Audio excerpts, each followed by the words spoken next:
Hello everyone, welcome back to Shajil sir classes. और कैसे हैं आप लोग? मुझे पूरी उम्मीद है आप लोग बहुत बढ़िया होंगे, बहुत अच्छे होंगे, पढ़ाई कर रहे होंगे घर पे। अब टॉपिक स्टार्ट करने से पहले आपको एक काम करना है। क्या काम करना है कि चैनल को सब्सक्राइब कर लें और बेल आइकन को भी दबा दें। तो चलिए अब टॉपिक अपना स्टार्ट करते हैं। अब तक हम एटॉमिक स्ट्रक्चर पढ़ रहे थे। एटॉमिक स्ट्रक्चर में हमने डिस्कवरी ऑफ सब एटॉमिक पार्टिकल डिस्कस कर लिया, मॉडल ऑफ एटम डिस्कस कर लिया। आज से हम स्टार्ट करेंगे valence electron, valence shell, valency, फिर isotopes, isobar, isoelectronic species and so on. तो चलिए जानते हैं कि वैलेंस शेल क्या होता है, वैलेंस इलेक्ट्रॉन क्या होते हैं और वैलेंसी किसको बोलते हैं। तो बहुत ध्यान से लेक्चर को सुनना, नोट्स को बनाना, फायदे में रहोगे। तो बेटा समझो ध्यान से कि वैलेंस शेल क्या होता है। हमने आपको बताया था कि अगर सपोज हमारे पास यहां पर सोडियम है, सोडियम जिसका एटॉमिक नंबर 11 है, ठीक। अब हम इसकी कॉन्फ़िगरेशन करते हैं तो क्या आएगा, 2 8 1। ये कौन सा शेल था आपका, के एल एम। तो किसी भी एटम का जो आउटर मोस्ट शेल होता है, किसी भी एटम का जो आउटर मोस्ट शेल होगा उसको क्या बोलेंगे उसको हम बोलेंगे वैलेंस शेल। आपसे कोई पूछे कि इसमें वैलेंस शेल क्या होगा, तो वैलेंस शेल क्या होगा बेटा, एम होगा। तो वैलेंस शेल कौन सा शेल है, एम शेल है। अब वैलेंस शेल में जितने इलेक्ट्रॉन हैं, वैलेंस शेल में जितने इलेक्ट्रॉन हैं उसी को हम क्या बोलेंगे, उसको हम वैलेंस इलेक्ट्रॉन बोलेंगे। बात समझ में आ गई। Outermost shell is called valence shell and the electrons that are present in outermost shell of an atom are called valence electron. Clear. और एग्जांपल देखो, जैसे कि हमने यहां पर ऑक्सीजन लिया, ऑक्सीजन का एटॉमिक नंबर 8 था, कॉन्फ़िगरेशन क्या होगी 2 6 Kl। कोई आपसे पूछे कि वैलेंस शेल इसके अंदर कौन सा है, तो बेटा वैलेंस शेल कौन सा होगा इसके अंदर, वैलेंस शेल होगा L। क्लियर हो गई, क्योंकि यही आउटर मोस्ट शेल है। अब आपसे पूछें कि वैलेंस इलेक्ट्रॉन कितने हैं, तो कितने हैं वैलेंस इलेक्ट्रॉन, 6 हैं। क्लियर हो गई बेटा यहाँ तक बात, तो क्लियर हो गया। अब सुनो वैलेंसी क्या होती है। अगर वैलेंस इलेक्ट्रॉन, वैलेंसी होती है combining capacity of an element, कि कोई भी एलिमेंट कैसे दूसरे एलिमेंट से बॉन्ड बनाता है, कैसे वो दूसरे एलिमेंट से रिएक्ट करता है। अब हमें इसको निकालना कैसे है वो समझो। अगर वैलेंस इलेक्ट्रॉन 1 2 3 है, 1 2 या 3 है, तो वही वैलेंसी भी होगी। ठीक है बेटा। अगर किसी एटम के, किसी एलिमेंट के वैलेंस इलेक्ट्रॉन 1 है तो वही उसकी वैलेंसी है, वैलेंस इलेक्ट्रॉन 2 है तो वो उसकी वैलेंसी है, वैलेंस इलेक्ट्रॉन 3 है तो वही उसकी वैलेंसी होगी। और जिनके वैलेंस इलेक्ट्रॉन 1 2 3 होते हैं वो मेटल होते हैं। बात समझ में आ गई। जिनकी वैलेंस इलेक्ट्रॉन 1 2 3 वो सब क्या है, मेटल। आपसे पूछा जाए कि ये मेटल है या नॉन मेटल, तो ये क्या था बेटा, ये था आपका मेटल था, क्योंकि इसकी वैलेंस इलेक्ट्रॉन कितना था, 1 था। आपसे पूछा है वैलेंसी कितनी होगी, तो बेटा जी बताओ वैलेंसी कितनी होगी इसकी, वैलेंसी इसकी होगी 1। ठीक है। और ये मेटल है, मेटल हमेशा क्या करते हैं, मेटल हमेशा कैटाइन बनाते हैं। कैटाइन बोले तो इसमें जो शो होती है वैलेंसी, वो कौन सी वैलेंसी होती है, इलेक्ट्रोवैलेंसी। तो मेटल पे हमेशा पॉजिटिव चार्ज आएगा। क्लियर हो गई यहाँ तक बात। मेटल पे क्या आएगा बेटा, पॉजिटिव चार्ज आएगा। तो ये बन गया Na+। अब हम बात करते हैं ऑक्सीजन की। अगर वैलेंस इलेक्ट्रॉन, अभी मैंने आपको बताया कि अगर वैलेंस इलेक्ट्रॉन 4 5 6 7 8 हैं तो वो नॉन मेटल होगा। और नॉन मेटल में अगर मुझे वैलेंसी निकालनी है तो मैं क्या करूंगा, इसके अंदर इसको आप 8 माइनस वैलेंस इलेक्ट्रॉन कर देंगे। वैलेंस इलेक्ट्रॉन कितने हैं, 6, तो इसका आंसर कितना आ जाएगा, 2। तो ये इसकी वैलेंसी हो जाएगी। अब अगर ऑक्सीजन, सुन लो ध्यान से, अगर ऑक्सीजन नॉन मेटल से बॉन्ड बनाता है तो वैलेंसी 2 ही रहेगी, कोई अनाइन इसके अंदर नहीं बनेगा।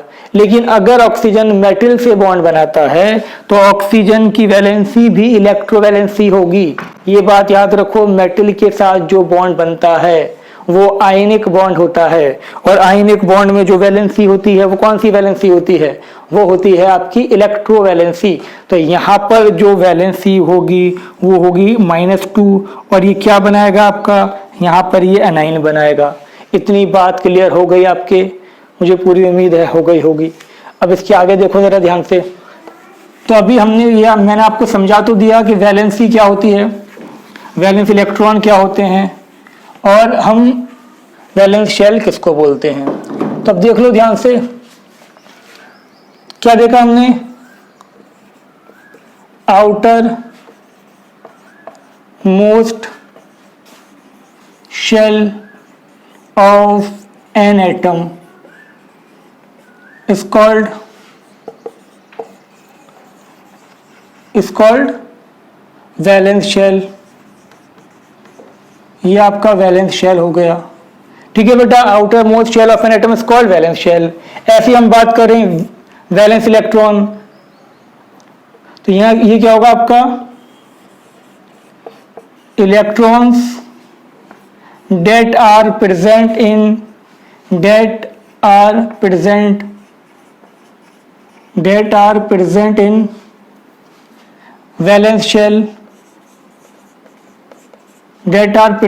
valence shell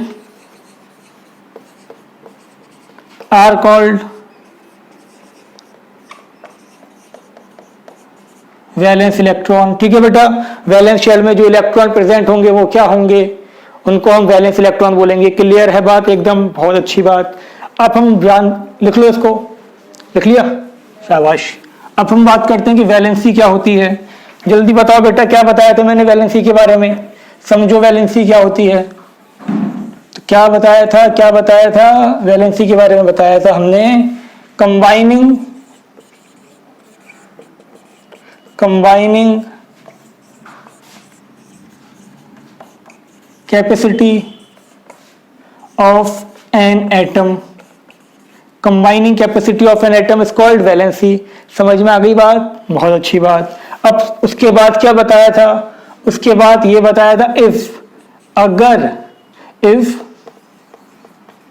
वैलेंस इलेक्ट्रॉन्स कितने हैं, 1, इफ वैलेंस इलेक्ट्रॉन्स आर 1, 2 और 3।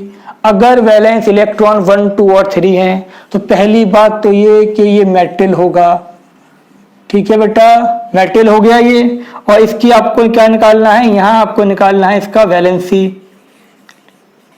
तो वैलेंसी कितनी होगी बेटा, वैलेंसी इक्वल होगी वैलेंस इलेक्ट्रॉन के,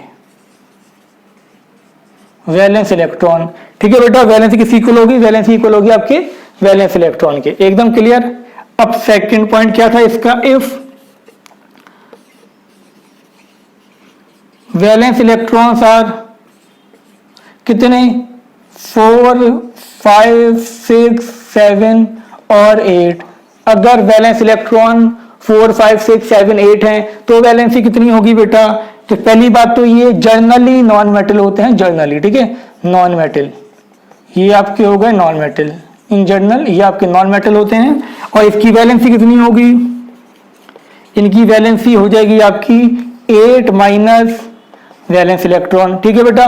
क्लियर हो गई यहाँ तक बात। तो मुझे पूरी उम्मीद है आपके समझ में आ गया होगा कि वैलेंस शेल क्या होता है, वैलेंसी क्या होती है, वैलेंस इलेक्ट्रॉन क्या होते हैं, ठीक है बेटा। ये रब करें, कॉपी कर लो इसको, कर लिया कॉपी, शाबाश। अब देखो इसको ध्यान से, कुछ एक आध एग्जाम्पल और डिस्कस करते हैं जिससे कि आपकी ये बात और क्लियर हो जाए। और क्लियर तो यार होनी ही चाहिए आप लोगों की ये बात, ठीक है। और कोई भी डाउट हो तो बता देना। देखो ध्यान से, जैसे कि हमने यहाँ पर लिया कैल्शियम लिया, इसका एटॉमिक नंबर कितना था बेटा, 20 था। आपको प्रीवियस वीडियो में बता रखा है हमने। ये कॉन्फ़िगरेशन क्या होगा, 2, 8, 8, 2, ये KLMN। क्लियर। आपसे पूछा जाता है कि इसका वैलेंस शेल कौन सा है, वैलेंस शेल कौन सा है बेटा, N है। आपसे पूछा रहा है वैलेंस इलेक्ट्रॉन कितने हैं, जल्दी बताओ कितने हैं, वैलेंस इलेक्ट्रॉन 2 है। ये मेटल है या नॉन मेटल, बताओ बेटा। तो ये मेटल हो गया। आपसे पूछा गया वैलेंसी कितनी है, जल्दी बताओ तो बेटा। वैलेंसी भी 2 हो गई। ये कैटाइन बनाएगा या अनाइन बनाएगा, ये कैटाइन बनाएगा। और कितना प्लस आएगा, जितनी वैलेंसी होगी। क्लियर हो गई ना तक बात, सिंपल सी बात थी। ऐसे हमने यहाँ लिखा फास्फोरस, फास्फोरस का एटॉमिक नंबर 15 होता है, ये आपको पता होगा। नहीं पता तो बेटा पता होना चाहिए था। 2 8 10 हो गए 5, ठीक बेटा। तो ये K हो गया Lm। अब मुझे बताओ वैलेंस शेल कौन सा है इसका, M है। वैलेंस इलेक्ट्रॉन कितने हैं बेटा, 5 हैं। मेटल या नॉन मेटल, तो क्या बताओगे इसके अंदर, नॉन मेटल। क्लियर। अब आपसे पूछा है वैलेंसी, जल्दी बता दो बेटा वैलेंसी। अब ये नॉन मेटल है ना, तो नॉन मेटल की वैलेंसी कैसे निकालते हैं, अभी बताया था आपको। 8 - 5 कर दो, कितना आ गया, ये 3 आ गया। अब अगर ये मेटल से कंबाइंड होता है, अगर ये मेटल से कंबाइंड होता है तो ये अनाइन फॉर्म करेगा। अनाइन फॉर्म करने का मतलब है P3-, और ये होगी इसकी इलेक्ट्रोवैलेंसी।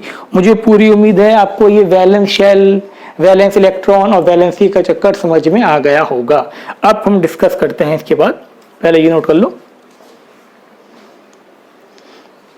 कर लिया बेटा नोट, चलो बहुत अच्छी बात है। अब हम बात करते हैं किसके बारे में, अब हम बात करते हैं, अब हम बात करेंगे बेटा आइसोटोप्स के बारे में, कि आइसोटोप्स क्या होते हैं। ध्यान से आप देखें, तो देखो बेटा ध्यान से, क्या जानते हो तुम लोग आइसोटोप्स के बारे में, जल्दी बताओ। आइसोटोप्स, राइटिंग थोड़ी टेढ़ी मेढ़ी भाग रही हो तो टेंशन मत लेना, राइटिंग है ऐसी। अब ठीक है, अब बताओ बेटा आइसोटोप्स क्या होते हैं। Element having same atomic number, element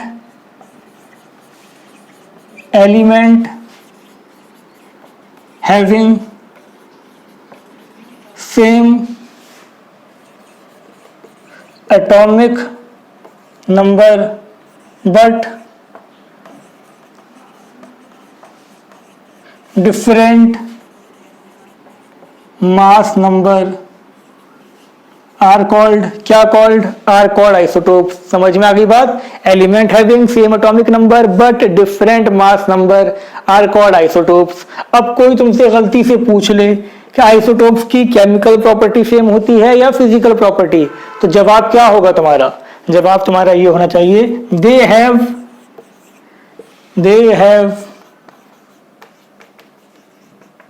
similar chemical properties but different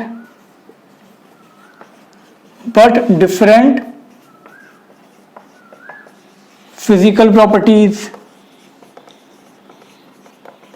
similar chemical properties but different physical properties. बात आ गई समझ में, एकदम बढ़िया, चलो बहुत अच्छी बात है। तो याद रखना इनकी केमिकल प्रॉपर्टीज तो सेम होती हैं बट इनकी फिजिकल प्रॉपर्टीज डिफरेंट होती हैं। अब कुछ एग्जाम्पल भी जान लो तो तुम्हारे लिए अच्छा होगा।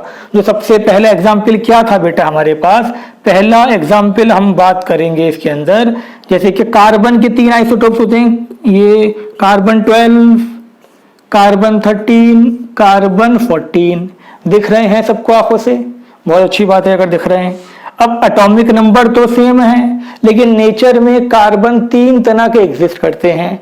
कैसे कैसे करते हैं, सबसे पहला एग्जिस्ट करता है जिसका मास नंबर 12 होता है, दूसरा जिसका मास नंबर 13 होता है, उसके बाद जिसका मास नंबर 14 होता है। अब यहाँ हम बात करें प्रोटॉन की, प्रोटॉन तो एटॉमिक नंबर के बराबर ही होंगे, इसमें तो कोई डाउट वाली बात हो ही नहीं सकती। इलेक्ट्रॉन भी जितना एटॉमिक नंबर है उतने ही होंगे। अब न्यूट्रॉन की बात कर लो, दिख रहा है बेटा, चलो दिख रहा है, अच्छी बात है। इसमें 6, इसमें 7, इसमें 8। समझ में आ गई बेटा यहाँ तक बात। तो ये कार्बन के आइसोटोप्स थे, समझ में आ गई होंगी आपको। और आइसोटोप्स हम देखते हैं, इसको रब करते हैं। फिलहाल लिखना चाहो तो लिख लो, स्क्रीनशॉट ले लो, कुछ भी कर लो यार। अब देखो ध्यान से, हम बात करते हैं हाइड्रोजन के आइसोटोप्स के बारे में। तो बेटा जी मुझे बताओ हाइड्रोजन के कितने आइसोटोप्स हुआ करते हैं, जल्दी जल्दी बताओ, जल्दी जल्दी। कितने होते हैं, 3 होते हैं। पहला कौन सा होता है आपका, पहला होता है प्रोटियम। प्रोटियम को हम क्या बोलते हैं, प्रोटियम को हम ऑर्डिनरी हाइड्रोजन भी बोलते हैं। ठीक है, सिंबल क्या होता है बेटा इसका, सिंपल H होता है। यहां पर भी 1, यहां पर भी 1। सेकंड क्या होता है बेटा, ड्यूटेरियम। ड्यूटेरियम को हम D से भी कर देते हैं, और इसको हम और क्या बोलते हैं, हैवी हाइड्रोजन। ठीक है बेटा, ये हैवी हाइड्रोजन था। इसका सिंबल क्या होता है, इसका सिंबल होता है यहां पर 1, यहां पर 2। तीसरा क्या होता है, ट्राइटियम। ट्राइटियम को T से भी कर देते हैं, और इसको क्या बोलते हैं बेटा, वेरी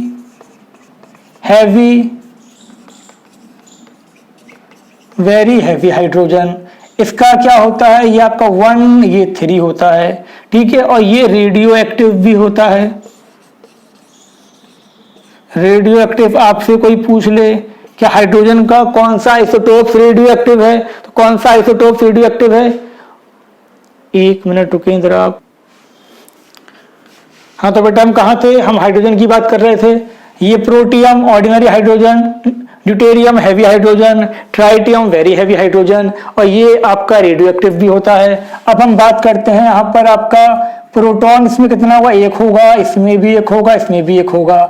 इलेक्ट्रॉन 1 1 1। न्यूट्रॉन कैसे निकालते हैं बेटा, जल्दी बताओ, मास में से एटॉमिक नंबर को माइनस कर दो, 0 1 2। क्लियर।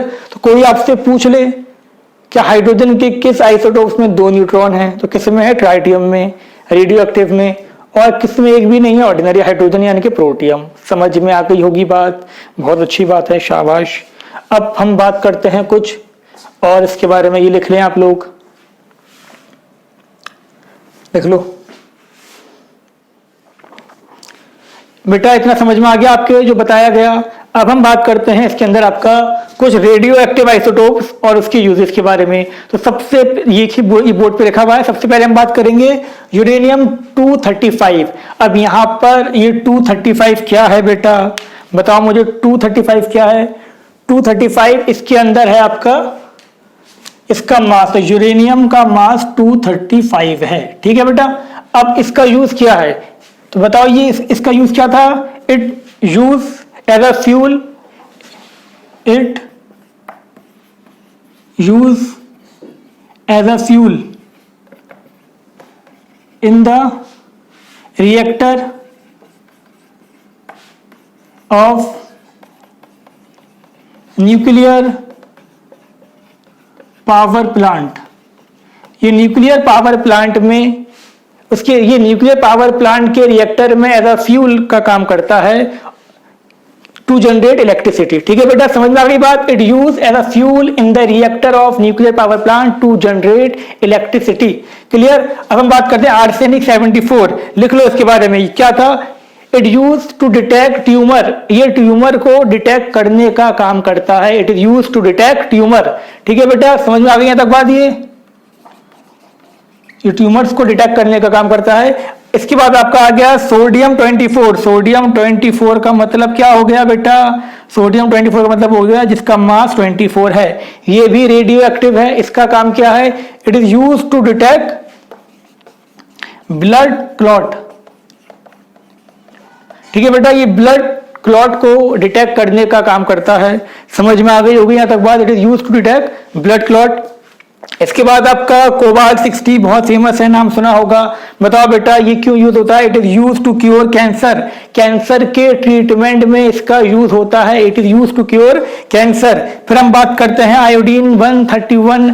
आयोडीन 131 किस में यूज होता है बेटा, नाम सुना होगा तुमने इसका और पता भी होगा, तो जल्दी बताओ ये किस में यूज होता है। ये यूज होता है in the treatment of goitre, ये गोइटर के ट्रीटमेंट में यूज होता है, ये कैंसर के ट्रीटमेंट में यूज होता है, ये आपका ब्लड क्लॉट को डिटेक्ट करने के लिए, ट्यूमर को डिटेक्ट करने के लिए, और ये एज अ फ्यूल यूज होता है टू जनरेट इलेक्ट्रिसिटी। बात समझ में आ गई।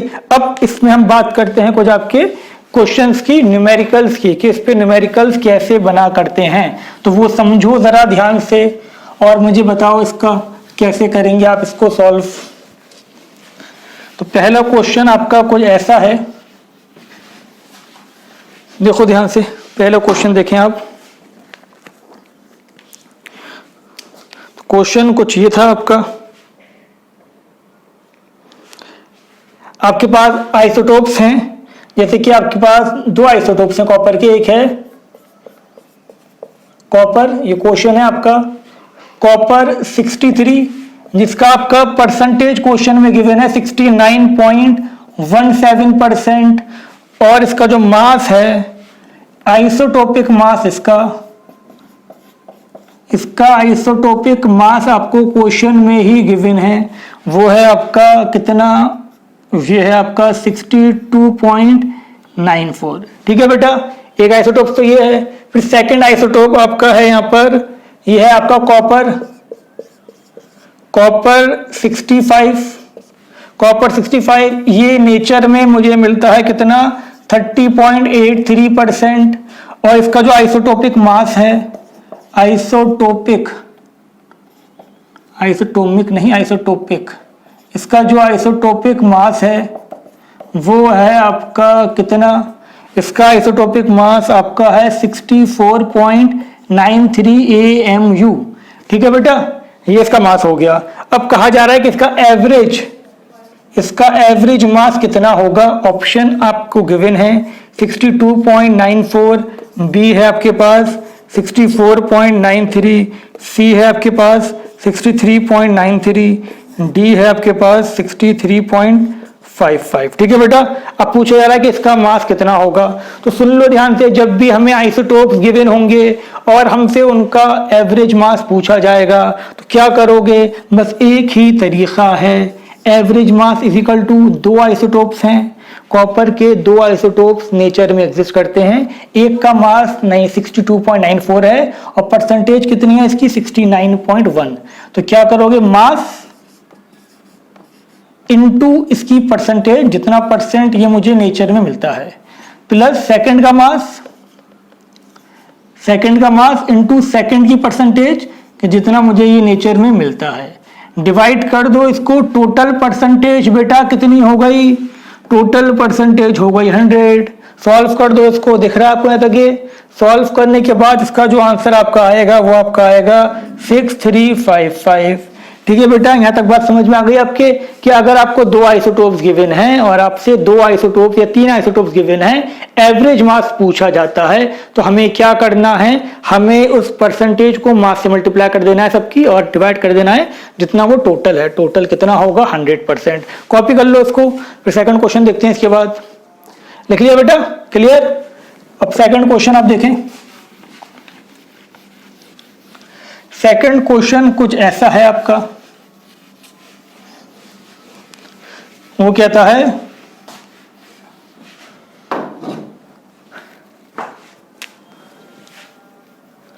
दो आइसोटोप्स हैं आपके,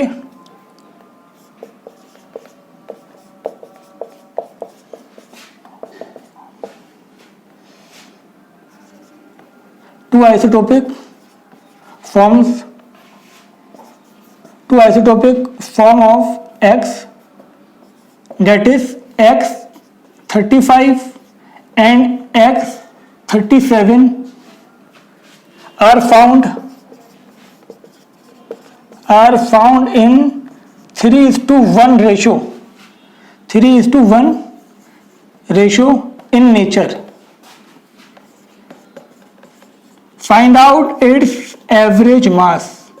ठीक है बेटा, एवरेज मास निकालना है। दिख रहा है आपको यहाँ तक, एक का 35 है, एक का 35 और एक 37। इसके दो आइसोटोप्स हैं, कौन सा, एक X35 और एक है आपका X37। ये इनका मास है। अब कहा जा रहा है आपसे कि इनका रेशियो कितना होगा। बताओ बेटा, रेशियो कितना होगा इनका, सॉरी इनका एवरेज मास कितना होगा, ये आपसे पूछा जा रहा है। तो अभी हमने आपको बताया था कि अगर मुझे एवरेज मास निकालना है तो क्या करेंगे, एक कितना है 35, ये मुझे कितना मिलता है 3 टाइम्स मिलता है इसके। सेकंड क्या है आपका 37, ये कितना मिलता है मुझे 1 टाइम। टोटल कितना है ये 4, तो इसका आंसर कितना आ जाएगा 35.5। ठीक है बेटा, बात समझ में आ गई। ये दो तरीके हो सकते हैं आपके ऐसे क्वेश्चंस के, या तो रेशियो में गिवन होगा तो रेशियो से मल्टीप्लाई कर देना है मास को और टोटल रेशियो से डिवाइड कर देना है, ठीक है, या फिर आपका परसेंटेज में गिवन होगा। मुझे पूरी उम्मीद है आपके ये समझ में आ गया होगा, इतने समझदार आप लोग हो कि ये समझ जाओ। Okay, clear. अब हम बात करते हैं किसकी, आइसोबार्स की। ये रब कर दें, चलो ठीक है, आप कहते हैं तो रख कर देते हैं। अब हम बात करते हैं बेटा आइसोबार। अब आइसोबार्स को आप समझें। आइसोबार्स क्या होता है, देख लो बेटा आइसोबार क्या होता है। कौन बताएगा, कौन बताएगा, हाथ उठाओ। हाँ बेटा क्या होता है isobar? Element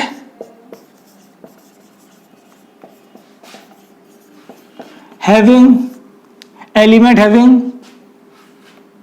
different atomic number,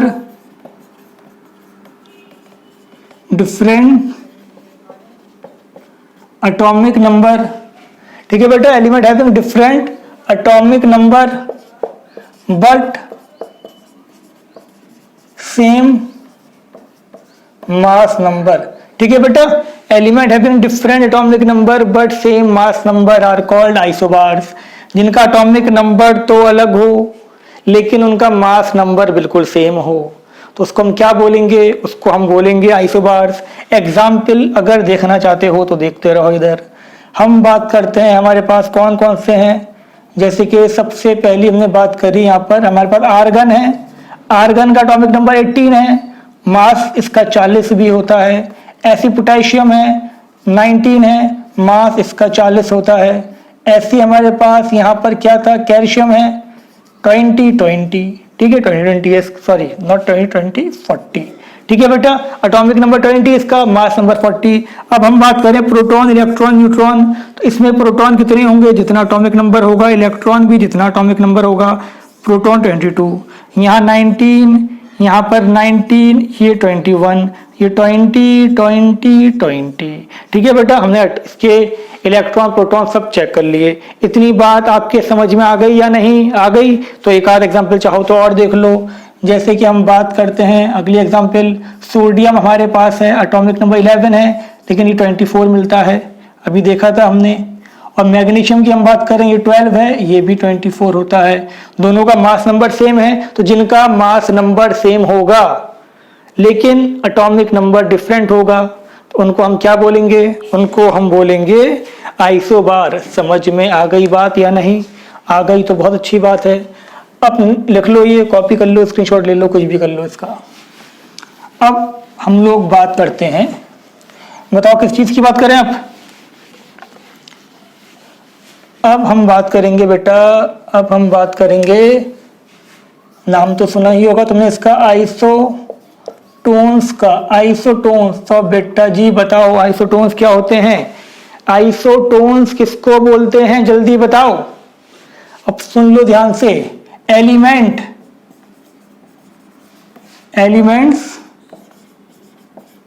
having different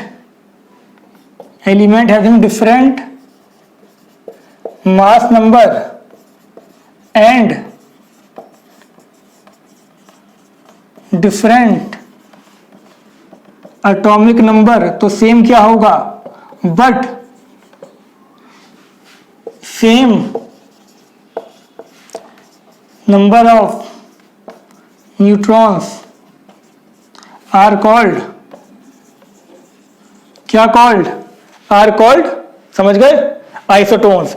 जैसे कि हम बात करें यहाँ पर कार्बन लिया हमने, कार्बन 14 लिया हमने, नाइट्रोजन लिया, नाइट्रोजन का 15 और ये ऑक्सीजन लिया, ऑक्सीजन 16। अब बेटा यहाँ प्रोटॉन कितने हैं? Proton 6 7 8, electron 6 7 8। न्यूट्रॉन बताओ जल्दी जल्दी कितने होंगे इसके अंदर? न्यूट्रॉन कितने हो जाएंगे? 8, 15 - 7 8, 16 - 8 8। तो जिनके न्यूट्रॉन सेम होते हैं, एटॉमिक नंबर अलग होगा, मास नंबर अलग होगा, लेकिन न्यूट्रॉन सेम होंगे, तो उसको हम क्या बोलेंगे? उसको हम बोलेंगे आइसोटोन्स। कॉपी कर लो फटाफट। समझ में आ गई बेटा यहाँ तक बात? अब हम बात करते हैं आइसो इलेक्ट्रॉनिक स्पीशीज। तो कौन बताएगा ये कि आइसो इलेक्ट्रॉनिक स्पीशीज क्या होती हैं? जल्दी बताओ बेटा, आइसो इलेक्ट्रॉनिक स्पीशीज क्या होती हैं? तो देखो ध्यान से, नेक्स्ट हम बात करते हैं आइसो इलेक्ट्रॉनिक स्पीशीज। तो ये क्या होती हैं बेटा? Species having species having same या इक्वल नंबर ऑफ इलेक्ट्रॉन्स, जिसमें नंबर ऑफ इलेक्ट्रॉन्स इक्वल होंगे, उसको हम लोग क्या बोलेंगे? उसको हम बोलेंगे आइसो इलेक्ट्रॉनिक स्पीशीज। क्लियर हो गई बेटा? हो गई तो बहुत अच्छी बात है। एग्जाम्पल भी देख लो इसका। ये मेरे पास nitrogen 3 minus, oxygen 2 minus, F minus, neon, Na plus, Mg2 plus, और यहाँ मेरे पास है Al3 प्लस। तो बेटा इसका एटॉमिक नंबर कितना होता है जल्दी बताओ? इसका एटॉमिक नंबर होता है कितना? 7। तो 7 प्रोटॉन, इसका 8, 9, 10, 11, 12, 13। ठीक है बेटा, इतना तो पता है आप लोगों को। हम बात करते हैं इलेक्ट्रॉन्स की। अब मैंने बताया था आपको कि अगर अनाइन है आपके पास तो एटॉमिक नंबर में नेगेटिव चार्ज को ऐड कर दो तो उसके इलेक्ट्रॉन्स निकल आएंगे। तो कितने हो गए इसके? 10 इलेक्ट्रॉन। 8 + 2 10, 9 + 1 10। इसमें तो 10 ही रहेंगे क्योंकि ये न्यूट्रल है। और मैंने बताया था कि अगर कैटाइन है तो कैटाइन के कैसे निकालने हैं बेटा? कैटाइन के आपको निकालने हैं। कैसे निकालोगे कैटाइन के? एटॉमिक नंबर में से जितना पॉजिटिव है उतना माइनस करके। तो माइनस कर दो, यहाँ भी 10 बचा, 12 - 2 10 10। तो ऐसी स्पीशीज, ऐसे एटम्स या आइंस जिनके नंबर ऑफ इलेक्ट्रॉन्स सेम होते हैं उसको हम लोग क्या बोलते हैं बेटा? उनको हम बोलते हैं आइसो इलेक्ट्रॉनिक स्पीशीज। समझ में आ गई यहाँ तक बात? क्या आइसो इलेक्ट्रॉनिक स्पीशीज क्या होती हैं? लिख लो इसको, छाप लो, कॉपी कर लो, जो करना है कर लो। ठीक है बेटा जी, आगे बढ़ा जाए। अब करेंगे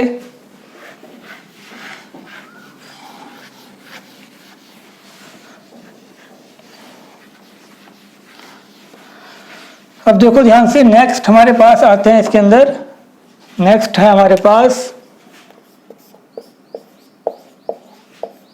आइसोस्टर्स। क्या होते हैं बेटा आइसोस्टर्स? नाम सुना होगा इसका, आइसोस्टर्स का। सुना है? नहीं सुना? कोई बात नहीं, अब सुन लो। तो देखो आइसोस्टर्स क्या होते हैं। मॉलिक्यूल्स, जी हाँ सही पकड़े हैं आप लोग, ये मॉलिक्यूल्स की बात हो रही है। Molecules having same number of atoms and same number of electrons are called, क्या कॉल्ड? Are called isosters. ठीक है बेटा, समझ में आ गई बात? ऐसे मॉलिक्यूल जिसमें नंबर ऑफ एटम और इलेक्ट्रॉन दोनों सेम हो। फॉर एग्जाम्पल, एग्जाम्पल के बिना तो मानोगे नहीं तुम लोग। तो देखो एक ले लो N2 ले लो, एक ले लो CO। N2 में एटम कितने हैं बेटा जी? एटम 2 हैं। इसमें कितने हैं? 2 एटम हैं। इलेक्ट्रॉन एक नाइट्रोजन में कितने होते हैं? 7 होते हैं। 2 नाइट्रोजन है ना, कितने हो गए? 14। इसमें देखो कितने हो जाएंगे आपके? कार्बन में 6 होते हैं, इसमें 8 होते हैं, कितने हो गए? 14। समझ में आ गई यहाँ तक बात? तो ये हो गए आपके आइसोस्टर, ऐसे मॉलिक्यूल जिसमें नंबर ऑफ एटम्स और नंबर ऑफ इलेक्ट्रॉन सेम हो, उनको अपन लोग आइसोस्टर्स बोलते हैं। समझ में आ गई? रब कर दें ये। और चाहिए एग्जाम्पल? एक और, चलो एक और दे दे रहे हैं, ये लिख लो एग्जाम्पल। देखो चलो एक और एग्जाम्पल क्या होगी इसकी? और एग्जाम्पल आपकी हो जाएगी इसकी N2O और एक हो जाएगी CO2। एटम्स बेटा कितने हैं इसके अंदर? एटम्स 3 हैं, 3 हैं। इलेक्ट्रॉन्स कितने हैं? 2 × 7 + 8। यहाँ पर आपका 6 + 2 × 8 22 22। ठीक है बेटा जी, ठीक है। अब बस इससे ज़्यादा नहीं, ठीक है। एटम्स और ये ऐसे मॉलिक्यूल जिसमें नंबर ऑफ एटम्स और नंबर ऑफ इलेक्ट्रॉन सेम होंगे, उनको हम क्या बोलेंगे? क्या बोलेंगे जल्दी बताओ? आइसोस्टर्स। ठीक है, बहुत अच्छी बात है, लिख लो ये फटाफट। फिर और एक आध चीज डिस्कस कर लेते हैं इसके अंदर। लिखो फटाफट आप लोग।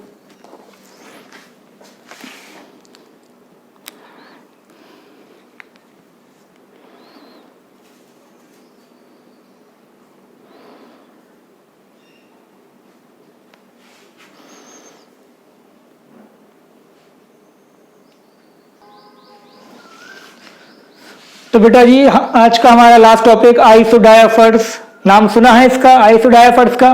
नहीं सुना? कोई बात नहीं, अब सुन लो। आइसोडायाफर्स क्या होते हैं ये समझ लो जरा।